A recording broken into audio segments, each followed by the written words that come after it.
Շարունակում ենք ծրագիրը բարեկամներ եւ արդեն ժամանակն է, որպեսզի խոսենք մեր վերլուծաբանի հետ Արմենի հետ Չիբուրջյան տեսնելու թե ինչ է կատարվում Հայաստանում եւ ինչպես էին վերջին ընտրությունները։ Բարի երեկո Արմեն։ Բարի երեկո։ Առաջի հարցը, որ ուզում եմ տալ Արմեն, քո կարծիքով, մենք բոլոր թվեր ունենք, ով առաջի տեղում ԿՊ-ն, երկրորդ, երրորդ տեղում։ Քո կարծիքով այս ընտրություններում ով հաղթեց եւ ով պարտվեց ինչ-որ իմաստներով։ Հա, այդպես բարդ է ասելը։ Դե պարզա ով հաղթեց ԿՊ-ն, այդ Սա հաղթանակ կարելի է համարել Արմեն։ Տեսեք, այստեղ կա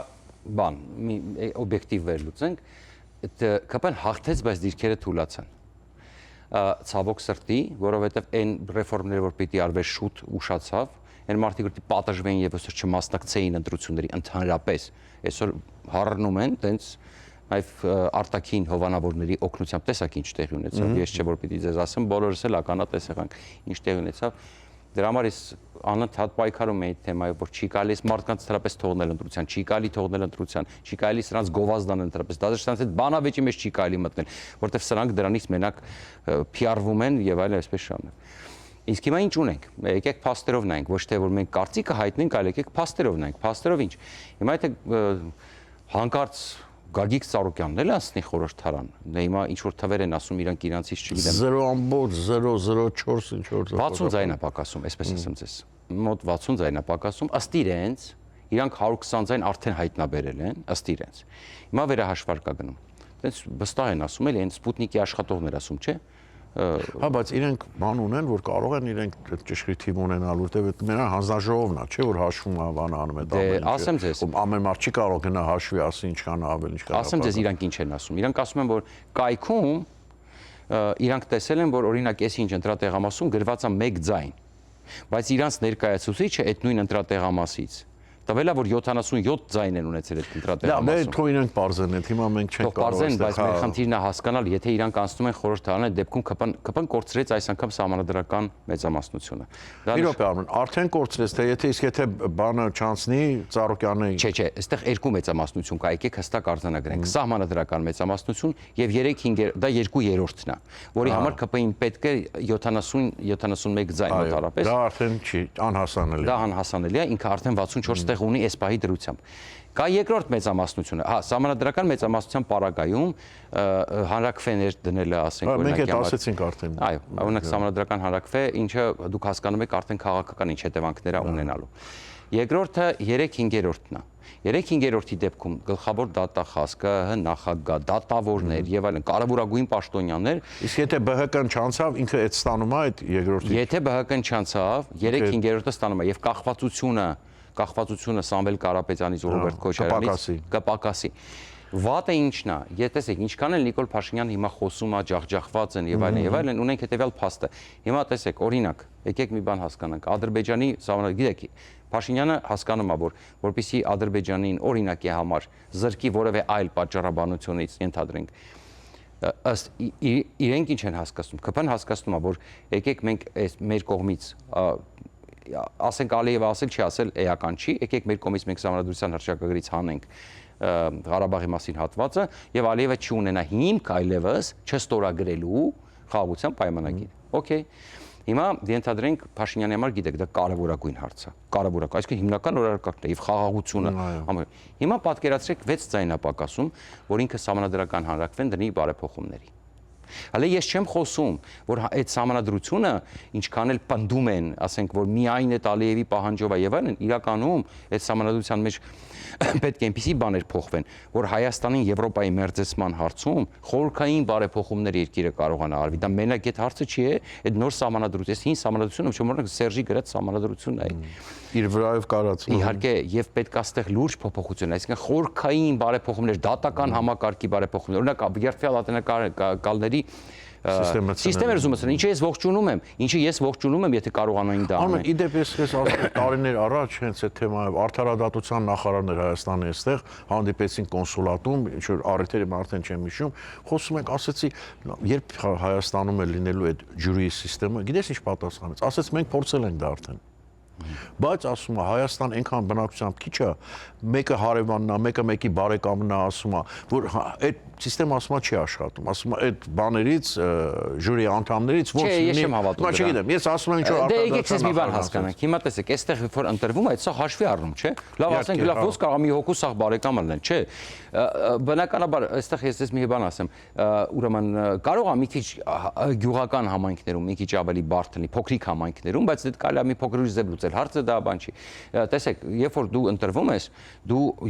երթման տակ ես գնում եւ դու չես կարող խաբել, չէ, որովհետեւ դու խաբեցիր եւ դու ես երկու անգամ, երեք անգամ իհարկե, այսինքն դու պետք է նշես, չէ, որ դու բարեկամ չես, ծանոթ չես, շահ չունես այդ մարդուց եւ այլն։ Հիմա ուզում եք ասեք 12 հոգի չեն կարող հավաքեն Հայաստանում եւ այլն։ Լավ, դու 12 հոգի չես, դու 8 հոգի լինի ասենք։ Դու մի հոգի լինի։ Չէ, ասում արդեն ժամն է, երբ որ վերադառնանք չմոռանանք Զելենսկու բանը, շնորհավորանք, շատ հետաքրքիր բաներ են տեղ ասեց, որ կարծում եմ արժի այդ մասին խոսել։ Հիմա գովազդ վերադառնանք ու կշարունակենք զրույցը Արմեն Ջիբուրգյանը։ Սեյֆը այսօր էլի լցնելու են։ Խոշորա լինելու։ Ավոր բռնվենք։ Չենք բռնվի մի գառա։ Մարդուս ասած, մի օր կինո են նկարելու այդ պատմության մասին։ Ֆիլմի ցուցադրման հովանավոր Vivaldi Catering։ Շարունակում ենք զրույցը վերլուծաբան Արմեն Ջիբուրգյանի հետ, Արմեն այդ թեմայով շարունակել։ Մի բան ասեմ, եզրակացությունը հիմա որպեսզի մեր հարցի պատասխանը հեռուստատողները ունենան լիարժեք, ուժեղացավ թե թուլացավ Փաշինյանի դիրքերը։ Հիմա տեսեք, եթե Գագիկ Ծառուկյանն էլ անցնի, պատկերացնում եք ԲՀԿ-ն, ասենք ԲՀԿ, ասենք, եթե իրենք էլ անցնեն, ուրեմն ի՞նչ է տեղի ունենալու, գնալու է առևտուր, ուզած չուզած։ Որպես քաղաքական ուժ է, պետք է պայմանավորվեն։ Իսկ պայմանավորվելու արդյունքում արդեն խոստումը, որ սաղին նստացնելու եւ այլն, արդեն վերածվելու է առևտուրի։ Փաշինյանը ստիպված է գնալ զիջումների Սամվել Կարապետյանին։ Օրինակ Սամվել Կարապետյանը կարող ասի, ուզում ես այդ 6 ձայնը։ Ես հիմա կոպիտ օրինակ եմ բերում։ Հեծս վերադարձրու,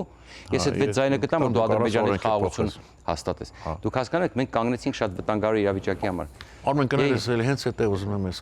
հատել բանի համար։ Ես այդ շատ սուր զգացի երեք, երբ որ հաշիվները տեսա արդեն մոտավորապես, փաստորեն ինչ է ստացվում։ Հիմա Պուտինը մեր պարլամենտի ներսում, ազգային ժողովի ներսում ունի իր ներկայացուցիչները։ Ավելի ուժեղ քան առաջ։ Հա, ավելի Կարապետյանի խմբով պարտքի որ ուղղակի Ռուսաստանի Քոչարյանը կարող է տենց բան։ Բայց սա ավելի ուղղակի է, էլի։ Եվ փաստորեն հիմա լեգալ ձևով կարող ինքը ներսից ազգային ժողովից պայքարել, այսինքն օրենսդիր մարմինն է, օրենքներ ստեղծել է Ռուսաստանը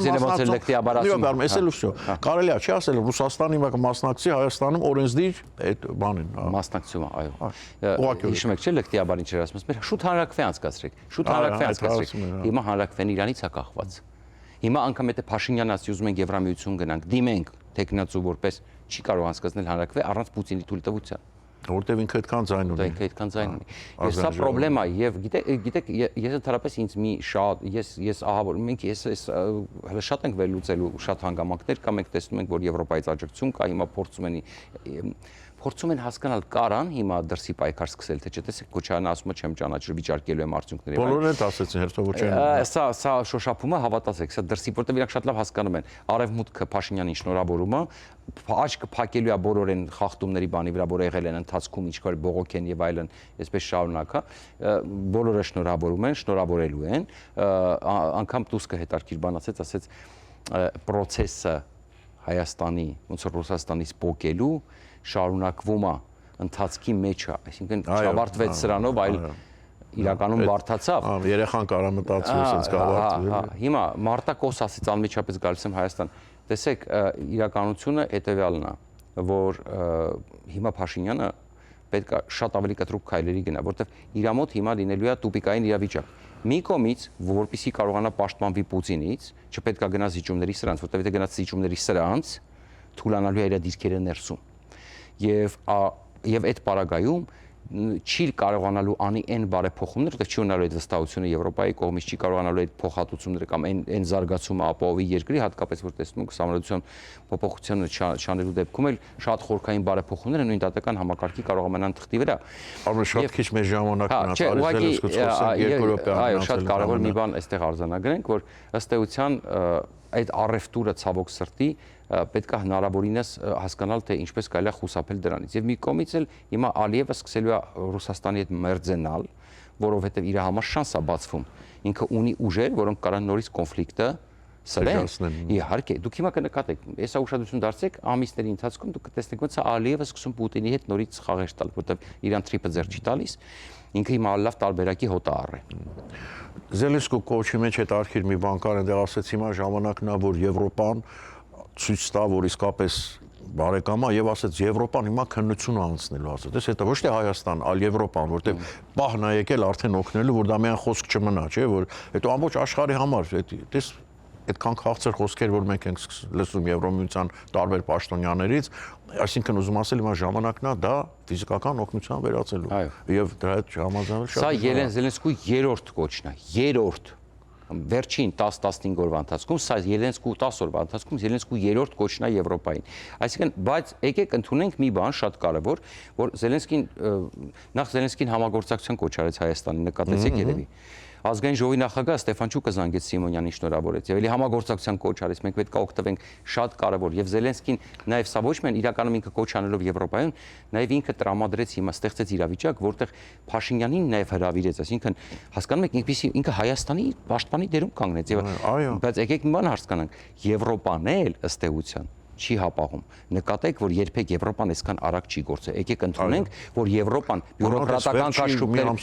սա նրանք պատրաստ էին եւ Զելենսկին իրականում ինչ ասում։ Ասում է, «Էնպես արեք, որ հետո ձեր պատճառով չլինի ոչ մի բան»։ Այսինքն չստացվի, որ դուք բան, այսինքն դուք ձեր մասով արեք ճիշտ։ Ժողովուրդը ձեզ հավատաց, ձեր կողմա գալիս եւ դուք Եվ այստեղ մի բան է կարեւոր։ Հայ ժողովուրդը պետքա տեսնի, որ Եվրոպան, այսինքն Զելենսկին հենց հիմնականում դրանում է մտահոգ։ Հայ ժողովուրդը պետքա տեսնի, որ Եվրոպան չհապաղեց։ Եվ դրա համար բաց չթողեք շանսը, չթողեք այդ ժողովրդին Պուտինի բերան։ Հավատքը որ կորցեց արդեն։ Այո։ Շնորհակալություն Արմեն։ Ես եմ շնորհակալ։ Այսօրվա այսքանը սիրելիներ կհանդիպենք։ Վաղը միշտ տեսություն։ Հաջողություն։